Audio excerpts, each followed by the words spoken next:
you're saying that the market has corrected a bit, Yes. like from the growth thing. So I mean, there must be something that people were looking at when deciding which company to like go down, like double down on before this correction happened. So has that has those factors changed like pre-growth and post this growth deceleration?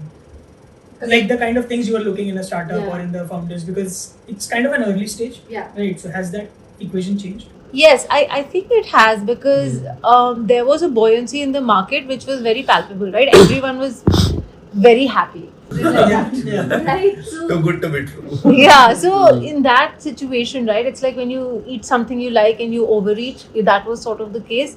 Now people are a little wary. What I have seen, doubling down still is basis growth, right? I mean, if I see the trajectory happening, but what has changed, I feel, is that, people are not necessarily now looking for very aggressive founders. And again, this could just be whatever I've seen of the system. And personally, when I've also sort of worked with you guys and any of the startups I've invested in, my own thesis has always been a very grounded founder, because it's very easy to get wings and fly, but if you're not resilient and you're not grounded, any external variables throw you off. So it's very, very important, and I think that sort of come through because the last 2 years changed so much in the system, that those who couldn't, there was a crash and burn, right? And hence, I think that's sort of been that's I think been one of the big changes. But there's so many topics being touched in this last 10 minutes itself that I am like coming up with so many questions in my mind. So the first thing, adding to you, that's true. Even the big funds who used to be coming in after B or C, they are right now looking at seed fund. So definitely there is I think an intent to capture the stars way before or make more money on that.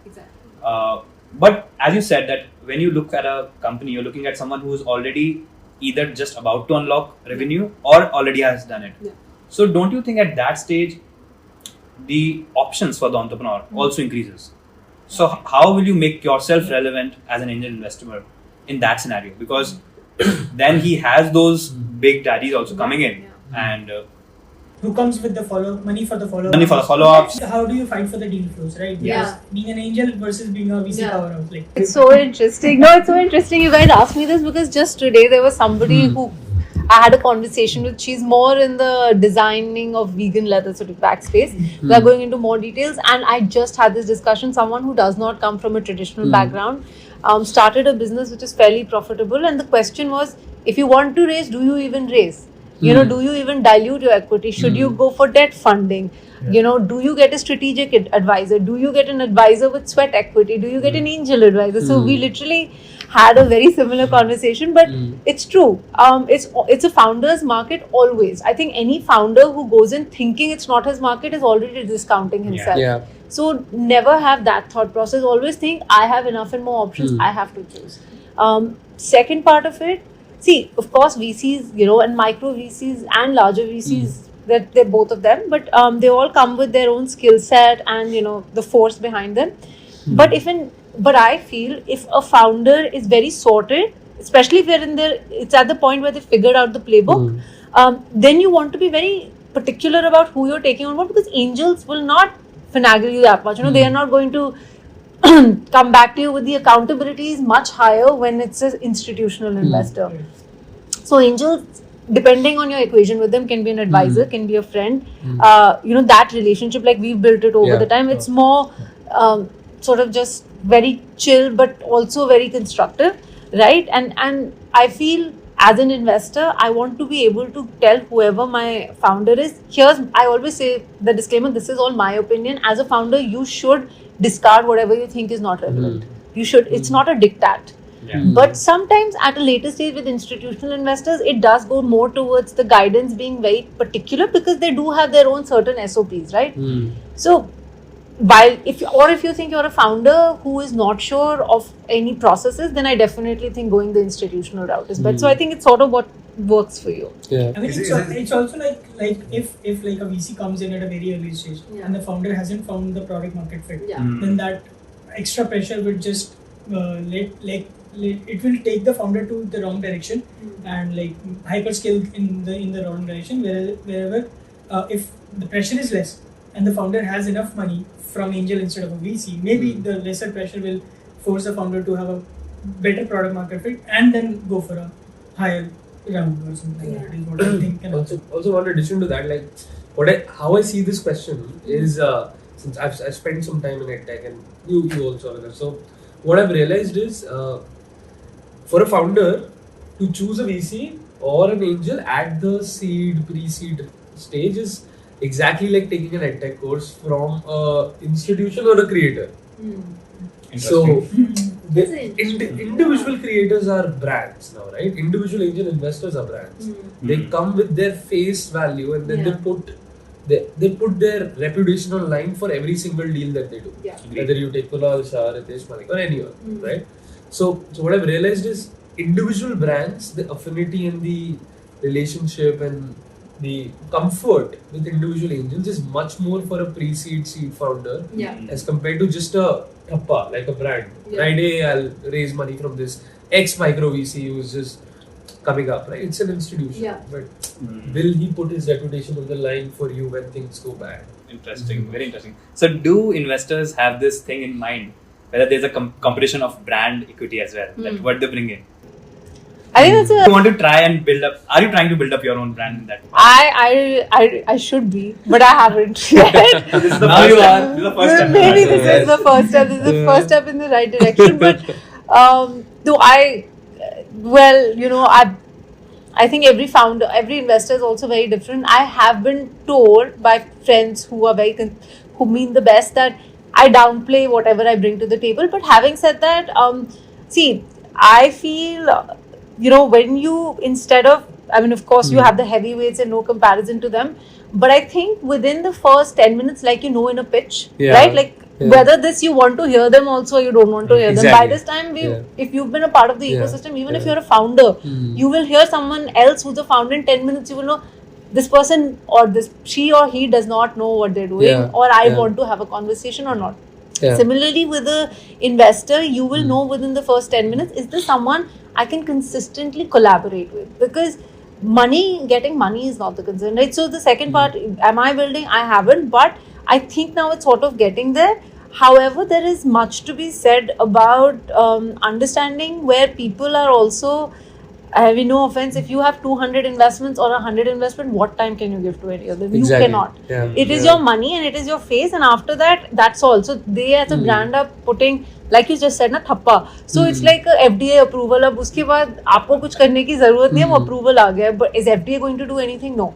But is that what you're looking for, or what you're looking for is someone who's going to work, right, or is going to is so passionate about what they're bringing along with the money that they, say, tell me how can I help you? So I think, and having your sort of your own tribe is great, and if you can get all of them, like some people like this, some like that, and maybe even a micro VC, that's probably a good mix. Very interesting.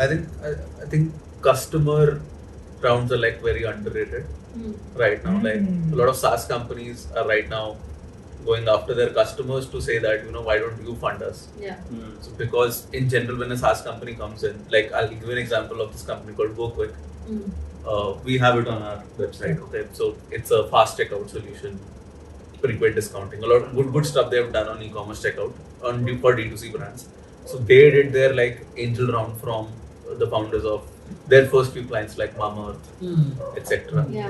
And worked like magic because the scope of work for the angel to contribute to the product is very clear. Retained.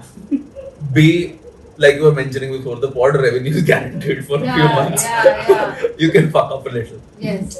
And then, of course, the insights are so relevant. Like, exactly. Like they'll tell you the truth to your face, because if they don't tell you the truth, they lose the money eventually. Exactly. So I think a customer base, like angel round from your customers, is very underrated.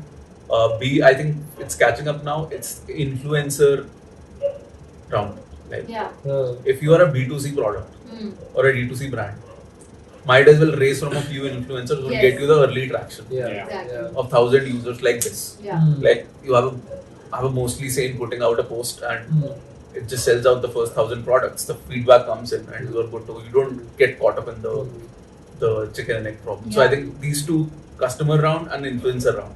Have you been a part of any of these so far? And what has been yours? Do they look better? Like, I wonder if there are any products for these specific kind of investment instruments. Exactly. Angel list.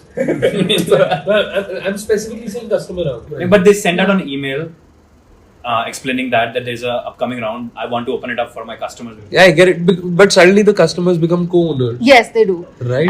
And so we've not seen exactly something like that, but Shiprocket's been doing that with managing the inventory in some capacity, right? So we've seen it with D2C brands. They've had that one place where they say for everyone, whatever, they have their own terms. But something like that's been happening in the D2C space from a logistics perspective, and it's interesting you bring out the customer round, because right before we went live we talked about it, wherein without going into details, there's somebody in a particular space which is a fintech platform, wherein with one of the customers they were able to close the revenues also and get that customer on with certain advisory equity. So you get the name, you get the face, you get the surety of the revenue, and that in itself product is very good. I mean, how much better it doesn't get better than that. And when I as an angel investor look at it, I know this part is sorted, so I at least know this much revenue is coming for sure, and hence your valuation at X, Y, and Z makes sense. Yeah. So for me, at least the next round is sorted, right? Yeah. But I want to add one thing that I learned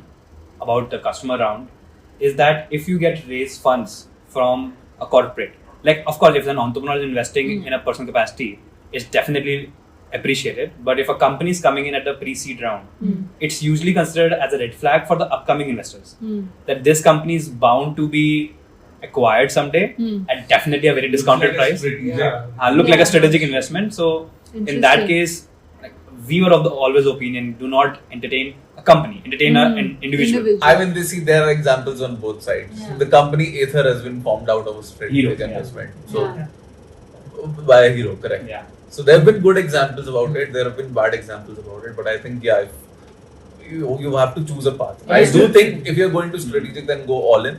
Yeah. That place you are. I think strategic Zomato matters. right now is also doing the same thing, right? Sorry? Zomato right now is also doing the same thing. They are taking like minor stakes, 20%, 15% in different companies like Shiprocket and other Blinkit, multiple other companies. So they're not. It's more of a strategic investment instead of like taking a majority stake. Also, I think the quantum of stake also makes a lot of difference. Exactly. And I'm not saying quantum of stake in terms of 100% of the company, quantum of stake in terms of the founders. What do the founders retain? How much do they have? Will I be just above them or not? So I remember when this TV series came, startup, I think TVF series, what was it called, Paras? Pictures. Yeah. I remember that famous Bhujia wala as an angel investor when he came in and he said 51% equity, I want. Even at the early stage of our startup. We have found champions. We have found some, but I would say over the last, 5-6 years, angel investment has so matured so rapidly that they know that they have to make sure that the founder has a skin in the game. Yes. They should have decent equity where their valuation is also justified. Yeah. I think maturity level is increasing at a very rapid pace.